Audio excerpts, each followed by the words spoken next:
मी उत्तर महाराष्ट्रामधून आता युतीची सभा निवडणुकीसाठी घेऊन आलो आणि अर्जुनराव खोतकर मी आपली भारतीय जनता पार्टी शिवसेना युतीचे सगळे कार्यकर्ते या ठिकाणी उपस्थित होते आणि सर्वांनी एक निर्धार केला की ही लढाई जी आहे ही उमेदवाराची लढाई नाही, ही महाविकास आघाडी विरुद्ध महायुती अशा प्रकारची लढाई आहे आणि आमचा जो पार्टीचा नियम आहे त्या पद्धतीप्रमाणे आम्ही विचाराच्या पलीकडे न जाता जो काही विचारधारा आहे आमची त्या विचारधारेप्रमाणे आम्ही दोघं एकत्र आहे, आमच्या दोन्ही पार्ट्यांचे कार्यकर्ते एकत्र आहे आणि आम्ही पूर्णपणाने निर्धार केलेला आहे या मतदारसंघामध्ये अर्जुन खोतकरला विजयी करायचं आहे आणि या राज्यात पुन्हा भारतीय जनता पार्टी शिवसेना युतीचं सरकार आहे. त्याला अवघे 3 दिवस बाकी आहे प्रचार संपायला. कशा प्रकारचं वातावरण आहे तुम्ही राज्यात? मी राज्याचा दौरा केला. भारतीय जनता पार्टी शिवसेना युतीच्या 180 ते 85 जागा मिळतील अशा प्रकारची स्थिती आत्ता सध्या नाही. विरोधक देखील दावा करत आहे की आम्ही 200 पार यावेळेस जाऊ.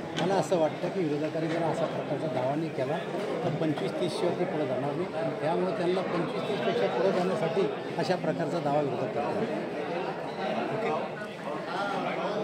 महाविकास आघाडीचे उमेदवार कैलास गोरंट्याल यांनी आपल्यावर आरोप केलेले आहेत की आपल्या कार्यकर्त्यांमार्फत पैसे वाटण्याचे प्रकार समोर आलेले आहेत. काय उत्तर देणार?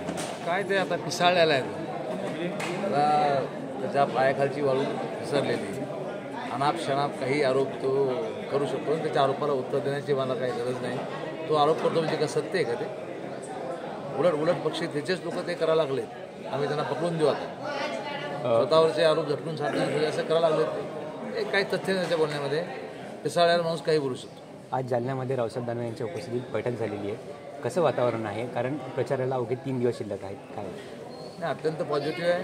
पुन्हा एकदा शिवसेना भाजप हातात हात घालून निश्चितपणे ही लढाई जिंकण्याच्या पुराधाने मैदानात उतरलेली आहे आणि 100% विजय हा आज शिक्कामोर्तब झाला आपल्या विजयावरती. भारतीय जनता पार्टी ताकदीने पाठीमागे उभा राहिली.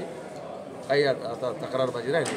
विरोधक सभेला जाहीर सगळ्यांना जास्त प्रतिसाद मिळतो, कुठेतरी पॉझिटिव्ह वातावरण निर्माण म्हणून विरोधकाकडनं आमचं बदनाम करण्याचा प्रयत्न होतो असं वाटतं. हां, बदनाम जाणीवपूर्वक आता त्यांचा जनाधार गेला ना.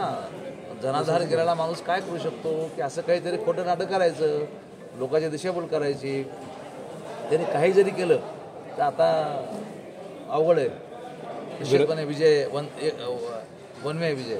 विरोधक दावा करत आहे की आमच्या राज्यामध्ये 200 जागा येतील. काय वाटतं तुम्हाला? काय फुसका बाहेर येतो काय होणार आहे? म्हणाला काय ते 288 पुढं म्हणू शकतात. त्याला काय खोटं आहे सर्व.